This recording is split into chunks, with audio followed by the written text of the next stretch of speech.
Okay, now sekarang ni kita dah tahu apa tool yang digunakan untuk kita cari lebih banyak keyword. Okay, sekarang ni adalah kita nak buat demo macam mana kita nak hasilkan banyak keyword. Pertama sekali kita buat hal hitam. Okay, keyword yang kita letak kat sini adalah berdasarkan kita punya yang kita rasa berkaitan dengan produk, yang kita rasa orang pelanggan search hal hitam. Contohnya dalam kes ni boleh buat contohnya di cafe. Cubalah kita try kan. Dan dia akan keluar. Oh, VKV pun 1,000 ke 10,000 orang search kan. Ataupun kita buat cuba try lagi di R4 kan. Alright. So 1 ke 10,000 juga. Okay, so kalau kita tengok ni lah dia orang kata apa keyword. Okay, down. Sekarang ni macam mana kita nak kena buat? Apa yang kita buat adalah kita klik sini dan kita buat sini. Kita buat plan dan kita buat ke dalam new group ni. New group ni kita letak contohnya Halia Hitam. Sekarang ni kita nak create sebanyak mungkin keyword. Halia Hitam ni bukan keyword lah, yang kat sini folder. So kita nak masuk di R4 ni kat dalam folder. Tak apa, nanti anda akan nampak lebih jelas apa maksud saya. Okay, so sekarang ni saya dah masuk ni. So saya pun add keyword dekat dalam tu. Jadi dia dah dalam in plan. Okay, tak apa. Sekarang ni tugas kita adalah cari lebih banyak keyword. Apa lagi? Contohnya keyword halia hitam di R4 satu. Lepas tu kita boleh buat halia hitam kan. Ni adalah produk yang digunakan dalam produk ni lah, bahan yang digunakan. Ni pun boleh dan kita pun masuk kat halia hitam, add keyword lagi. Yang ini folder ni kita masukkan keyword. So kita mungkin boleh buat lagi apa V Cafe. Sebab mungkin ada orang search V Cafe kan. Okay. Ni kita masuk V Cafe. V Cafe. Banyak sebenarnya orang search pasal V Cafe ni kan. Okay. So kita pun add keyword. So sebab tu saya cakap keyword ni kita sendiri kena add mengikut yang kita rasa kemungkinan tinggi prospek kita search. So bila kita dah ada semua benda yang saya cakap tadi tu. Okey, ini adalah di bahagian Google Keyword Planner lah. Okey, Google Keyword Planner. Okey, now sekarang ni kita nak keluarkan keyword yang kita dah pilih tadi. Apa yang kita akan buat lah, kita akan pergi ke add group. Ni folder yang kita buat tadi, halia hitam. Add group dia lah, folder dia. So dalam tu dah ada keyword-keyword yang kita pilih. So saya tunjuk ni contoh 3 je, tapi bagi saya tuan-tuan dan puan-puan yang tonton video ni kena buat banyak lah keyword. Berapa banyak dia tak ada istilah banyak, tapi lebih banyak lebih bagus kan. Tapi janganlah banyak tu dengan tak merapik, benda yang tak ada kaitan. Kita nanti orang tu search perkataan yang tak ada kaitan dan dia tak klik pun kat kita punya. Okey lagi, yang saya takut dia klik. Jadi bila klik kita kena bayar, rugi. Sebab tu keyword ni kena pilih hati-hati dan banyakkan sebanyak mungkin. Kreatifkan lah, contoh macam di R4 ni kan. Buat V cafe, V jarak cafe ke, macam tu. So katakanlah dah ada, so kita klik ke sini. Apa yang kita kena buat adalah kita pergi pada button atas ni. Nampak tak kecil? Maka kita akan download di dalam CSV. So bila kita download, biasanya dia akan keluarlah report tu. Ni keyword focus. So kita pun klik kat sini.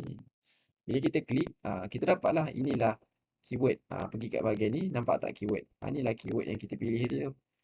So basically 3 keyword yang ada. Tak apa, kita buat copy. Dan cadangan saya, okay, bila kita dah buat benda ni, create satu lagi Excel. Ni cadangan saya. Okay, create satu lagi Excel. Kita nak senaraikan, nak kumpulkan semua keyword yang berkemungkinan prospek cari. Kita dapat 3 keyword ni kan. Okey tak? Okey lah kan, kita dapat keyword ni kan. Okay, now sekarang ni kita dah 3 keyword. Cukup tak? Boleh lah, tapi tak cukup. So apa kita buat? Sebab tu perlunya kita install tadi keyword everywhere ni. Ini yang saya bagi tahu. So tadi kita dah gunakan Google Keyword Planner yang Google bagi percuma. Yang ini bukan Google punya ni. Keyword everywhere ni orang lain yang pandai buat coding software ni dia buat benda ni. Actually berbayar, tapi kita ambil yang free pun cukup. So dalam kes ni saya buat halia hitam. Saya search kat sini. Dan perasan tak bila kita buat halia hitam kan, kita buat halia hitam, keluarlah banyak benda-benda lain kan. So apa yang kita buat kat sini, kita export saja semua ni. Dan kita export semua benda ni.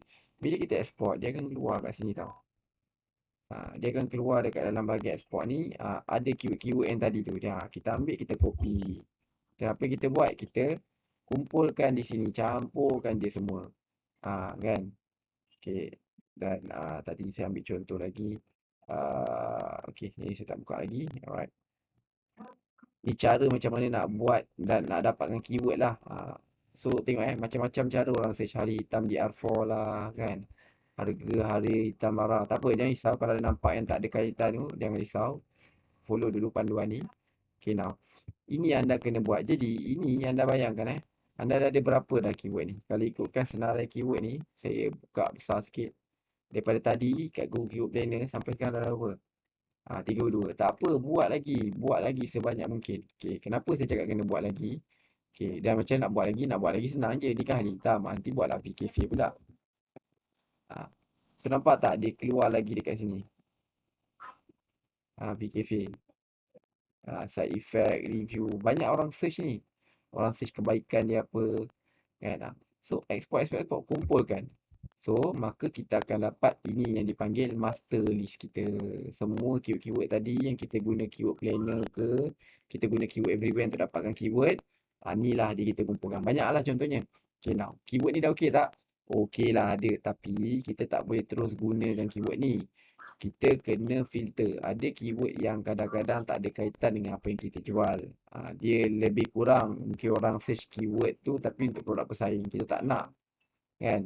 Okay, jadi katakanlah ni hali hitam harga. Perbezaan kunyit hitam dengan hali hitam. Keyword macam ni tak bagus. Sebab orang ni dia mencari info. Dia bukan orang yang nak beli. Kat sini kita ada kena satu kelebihan yang mana apa juga keyword ni kita nak pilih bagus ke tak. Kalau kita duduk kat tempat customer, kalau orang tu search perkataan tu, selalunya orang tu dalam keadaan apa? Dia nak survey kan. Bila survey kita tak nak. Kita nak cek orang yang ready nak beli. Contohnya hali hitam harga. Ni orang dah ready nak beli lah. Ni hali hitam in English. Ni mungkin budak-budak kot kan. Projek kerja rumah kan. Cari hali hitam bahasa Inggeris kan. Jadi jenis. So tak perlu keyword ni. So delete cara tanam hali hitam. Kita tak nak orang yang search perkataan cara tanam hali hitam ni keluar iklan kita. Dia bukannya nak beli produk kita. Dia nak tanam hali. Buat apa kita nak tunjukkan iklan tu pada dia. Ni produk hali hitam. Mungkin boleh buat hali hitam hali. Okay, kunyit hitam asli. Okay, khasiat. Okay. Itulah. Katakanlah okay, sekarang ni macam ni. Pemborong kunyit hitam. Channel lagi tak ada kena-mena kan. Kopi madi. Kopi tak ada kena-mena. Kan. Kelebihan Black G ni pesaing. Tak payah kita keluarkan. Kunyit hitam India pun tak payah kita buat. Harga hali hitam bara pun tak perlu. Black ginger benefit boleh lah, tapi kalau saya tak suka jenis kunyit. Okay, ni saya anggap semua ni anda dah clear lah, dah pilih. Okay, now ni lah keyword yang kita nak gunakan bila orang search salah satu keyword ni, maka dia akan nampak iklan kita. Tu baru cerita keyword. So far jelas tak setakat ni? Saya yakin jelas. Tak jelas boleh tengok daripada awal balik. Tapi untuk video ni, kita nak dapatkan sebanyak mungkin keyword. Itu objektif kita. So sekian, terima kasih.